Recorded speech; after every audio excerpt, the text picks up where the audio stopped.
His home is gone. Yaqub al-Rajabi and his family were evicted a short while ago from their home in Batn al-Hawa in Silwan, a neighbourhood in Israeli-occupied East Jerusalem. Now he can only observe from a distance. Israeli settlers have hung flags from his former home. This is my home. I was born here, I got married here and raised all my children here. I'm speaking not only about myself, but also about my uncles. More than 70 people have lived in this house, not including the Basbous family, who are more than 20 people. How do you think someone would feel when they come and take away your dreams and your home, the home where you were born, got married and raised your children? Of course, it's deeply painful and suffocating. Israeli settlers have taken over houses here one by one. As soon as a Palestinian family is evicted, Israeli settlers move in. Now, the Israeli police evicted several Palestinian families this morning, and their homes are now being handed over to Israeli settlers. And this is what is left from the homes of Palestinian families who lived here for decades. People here have fought eviction orders for decades in Israeli courts. The courts, including the Supreme Court, have ruled in favor of the evictions. They came in the morning around 8:30 or 9, knocked on the doors, emptied the houses of men, women and children, and moved them about 500 meters away from the site. What can I tell you? Occupation will not be merciful to you. It will certainly be unjust. Israeli law works against them. It allows Jewish Israelis to claim property owned by family members prior to the state establishment in 1948, while denying the same right to Palestinians and their descendants. For many years, settler organizations have laid their claim on the area, as it is in proximity to the holy sites in the Old City, the Haram al-Sharif or Temple Mount. One of them is Ateret Kohanim, an organization which aims to expand the presence of Jewish Israelis inside this Palestinian neighborhood. The organization has been helping to evict Palestinian inhabitants of Batn al-Hawa or to buy their homes.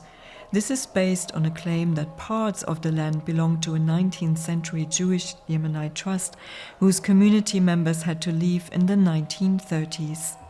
I feel great about it, but I feel great about the fact that the Jews are returning after being driven out. One has to always feel something about the family that was living there, but my primary thoughts are always with the Jews that were driven out in 1938. That's my primary focus. I don't have to think about an illegal squatter.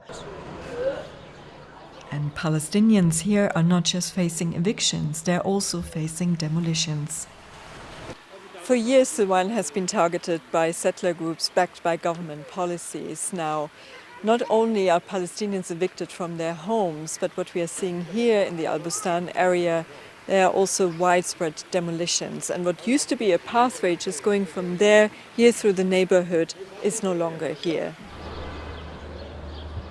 Just below Batn al-Hawa, some 40 homes and other structures were demolished by the municipality since October 2023 for lack of building permits, which Palestinians almost never receive.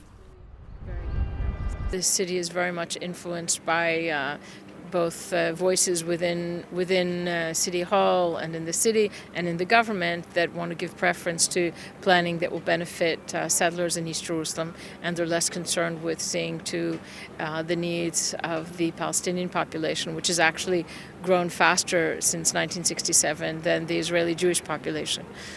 So there's definitely a bias here. And it's very worrisome to me because the City Hall is supposed to serve all of the residents, and it does not serve all of them equally. The area will be cleared to build a contentious archaeological tourism park managed by a settler organization. Abu Talal Awad lost parts of his home and the walls to his property were demolished. The bulldozers came after Ramadan ended. Yesterday there were fences here, a door here, an olive tree here, mint planted. Now the world is different, it's something else. Total ruin today. Just ruins you can see.